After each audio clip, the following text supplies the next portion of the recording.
on my last full day of skiing, I visited the Vallon de Arby, which was the best run of the resort.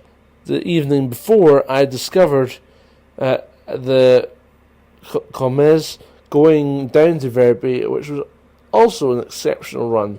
When you come down from the main section of Verbier, there is a net between there and heading over to Nendes and Sevier, which is 100 metres long, and the gap is pulled across when it's closed. So you go down this track, which opens up into a nice bowl, with at that point quite a bit of powder, and then after about a few minutes you come out into the vast expanse and see the whole valley open up below.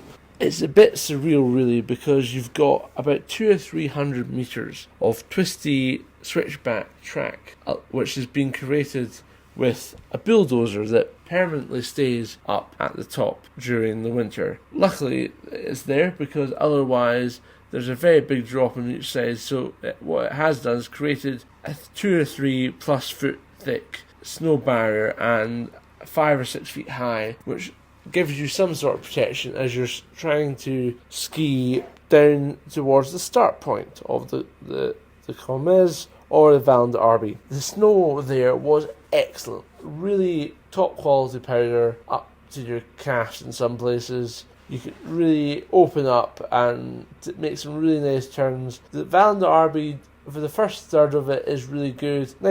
Then you get onto tracks if you go down the left hand side, and if you go down the right hand side, there's less tracks that you have to go down.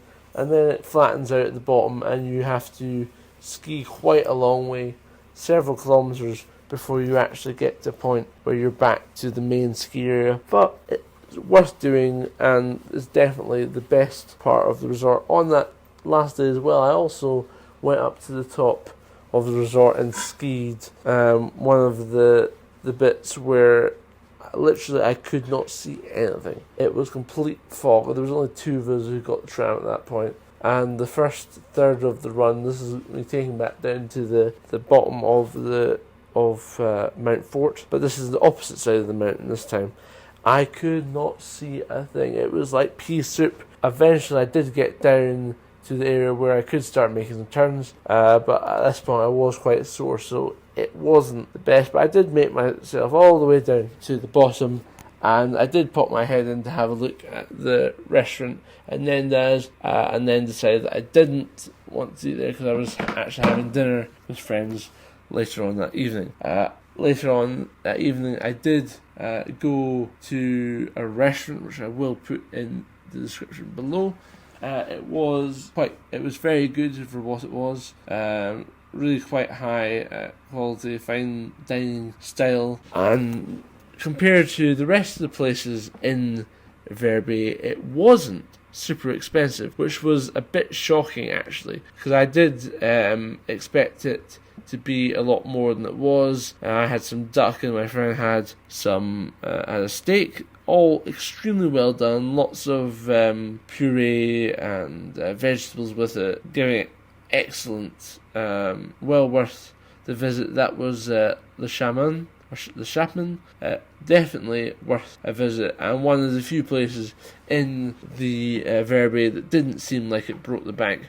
When I was in the Four Valleys, I stayed down in Le Chab at the bar restaurant. What was it again? I was trying to find out what it was called again.